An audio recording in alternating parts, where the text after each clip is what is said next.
The unwanted daughter. When I was born, my father walked out of the hospital without looking back. I wasn't the son he wanted.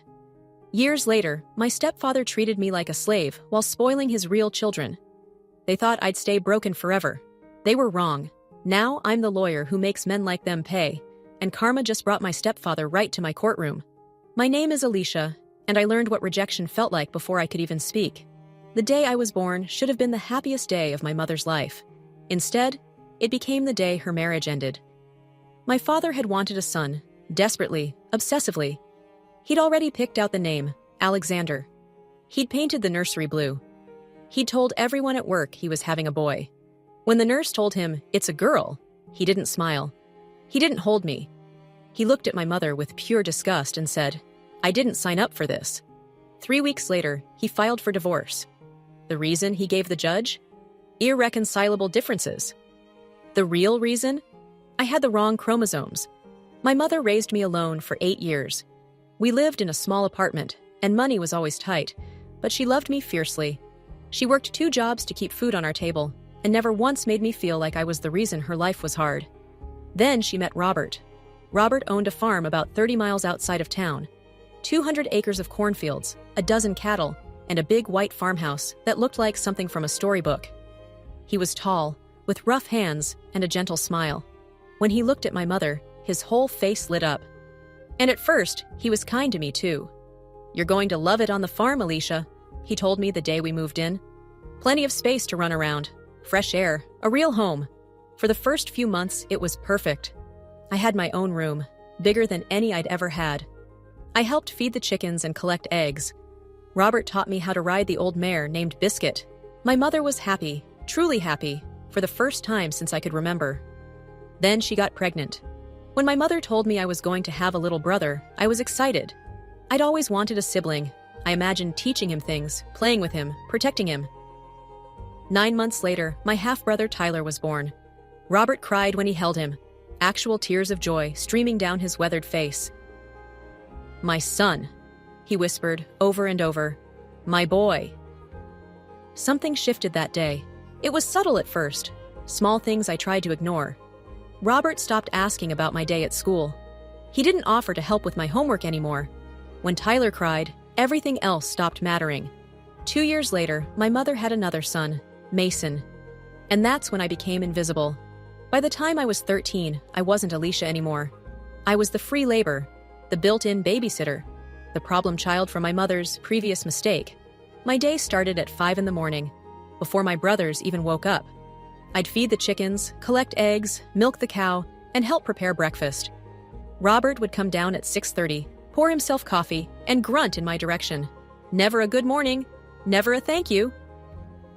Tyler and Mason would stumble downstairs around 7, and suddenly the whole house came alive. Robert would scoop them up, tickle them, ask them what they wanted for breakfast. Pancakes? Coming right up. Chocolate milk? Absolutely. I'd be standing right there, and it was like I didn't exist. At Christmas, Tyler and Mason got new bikes, video game consoles, expensive sneakers. I got a single book, usually something Robert grabbed at the grocery store checkout at the last minute. One year, he forgot entirely. My mother tried to cover by rewrapping one of her own scarves and pretending it was from both of them. When report cards came home, Tyler and Mason got praised for C's and B's. "Good job, buddy. Let's go get ice cream." I brought home straight A's, and Robert barely glanced at them. "That's what you're supposed to do," he'd say flatly. My mother saw it all. How could she not? But she never said anything. She was too afraid of losing her second chance at a happy family. When I tried to talk to her about how Robert treated me, she'd get this pained look on her face. "He's just adjusting, sweetie. He loves you. He's just not good at showing it." But I knew better. Robert didn't love me.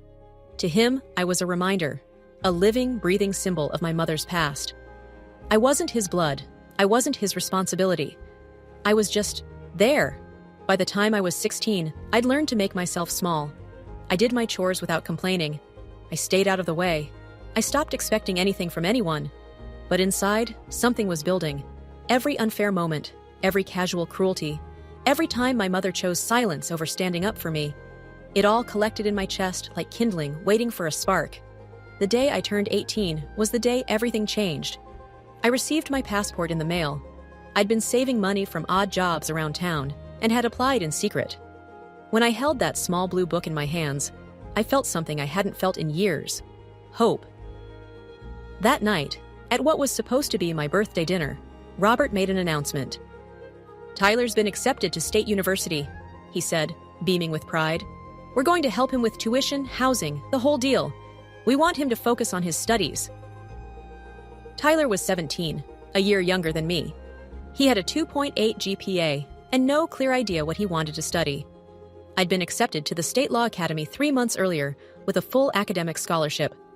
I told my mother. She told Robert. Neither of them had mentioned it once. "That's wonderful," I said quietly. "Actually, I got into law school. I start in the fall." Robert's fork paused halfway to his mouth. "Law school? That's expensive." "I have a scholarship. I just need help with housing and books." The silence that followed was deafening. Robert set down his fork. "Alicia, your mother and I have discussed this. We think college might not be the right path for you right now. You could work on the farm, save some money, maybe try community college in a few years." "I'm going," I said. My voice was steady, but my hands were shaking under the table. "I've already accepted." My mother finally spoke. "Honey, Robert has a point. Maybe if you wait." "No." I stood up from the table. "I've waited my whole life. I've been patient. I've been quiet. I've done everything you asked, and I'm still not enough." I looked at Robert. "You've treated me like a burden since the day your sons were born. You've given them everything, and me nothing. And you—" I turned to my mother, tears finally breaking free. "You let him. You chose them over me every single time." My mother's eyes filled with tears.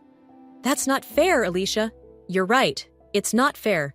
None of this has ever been fair." I left the table, went to my room, and packed a single suitcase. I had $400 saved. It wasn't much, but it was enough to start. The next morning, I left the farm. My mother cried and begged me to stay. Robert said nothing, just stood in the doorway with his arms crossed, watching me go like I was a problem finally solving itself. The next 4 years were the hardest of my life. I worked 3 jobs while attending law academy: waitressing, tutoring, and cleaning offices at night. I lived in a tiny studio apartment with 2 other students. I ate ramen and peanut butter sandwiches. I studied until my eyes burned. But I also thrived. For the first time in my life, I was surrounded by people who valued me for my mind, my work, my determination. My professors saw my potential. My classmates respected me. I wasn't the unwanted daughter anymore. I was Alicia Rodriguez, future attorney. I specialized in family law, specifically cases involving parental favoritism, child neglect, and the rights of stepchildren. Every case I took, I poured my whole heart into. I fought for the kids who were treated like I'd been treated, the ones who were forgotten, overlooked, pushed aside. By 25, I was the youngest family rights attorney at one of the state's most prestigious firms. By 27, I'd won landmark cases that changed custody laws. I was featured in legal journals, invited to speak at conferences.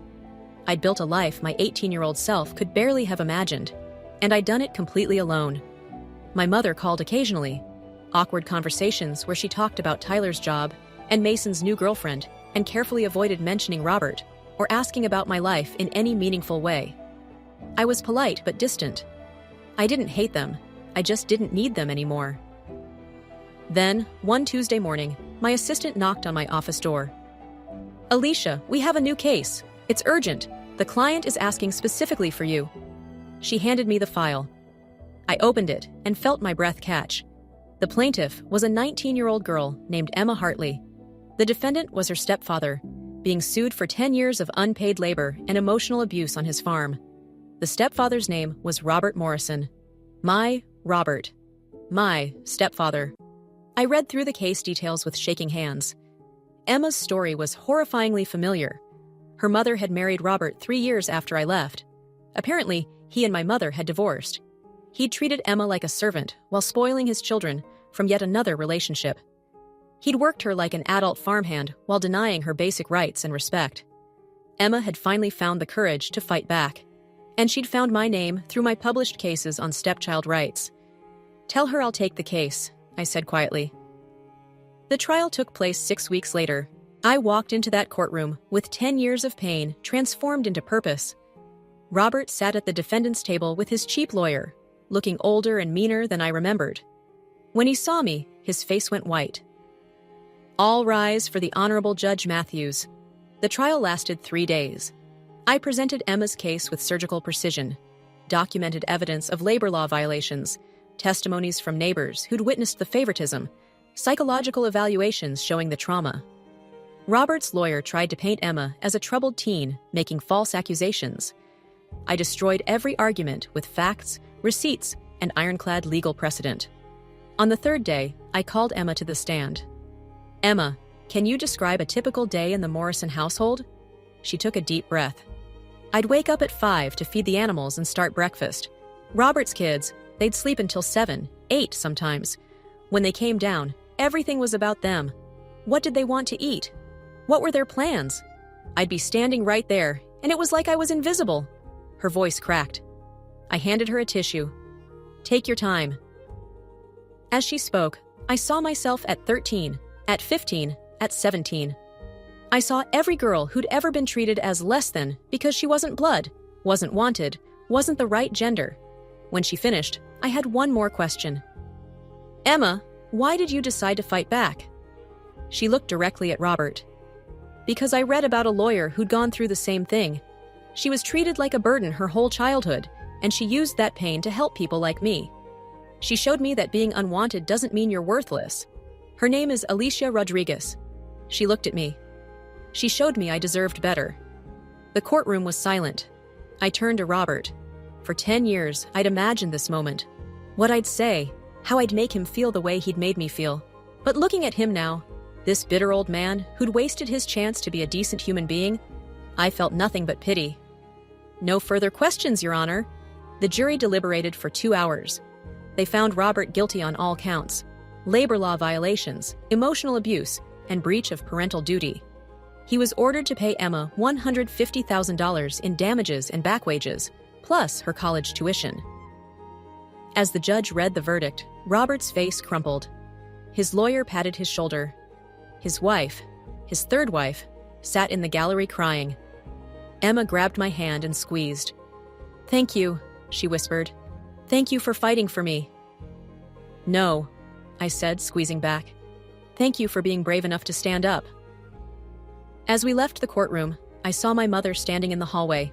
She'd aged, more gray in her hair, deeper lines around her eyes. She'd come to watch the trial. "Alicia," she said softly, "can we talk?" I looked at her for a long moment. This woman who'd given me life but hadn't fought for me when it mattered. "Maybe someday, Mom, but not today." I walked past her, out into the bright afternoon sunshine, with Emma by my side. I wasn't the unwanted daughter anymore. I was the lawyer who made sure unwanted daughters knew their worth. And that was worth more than any family that never deserved me in the first place.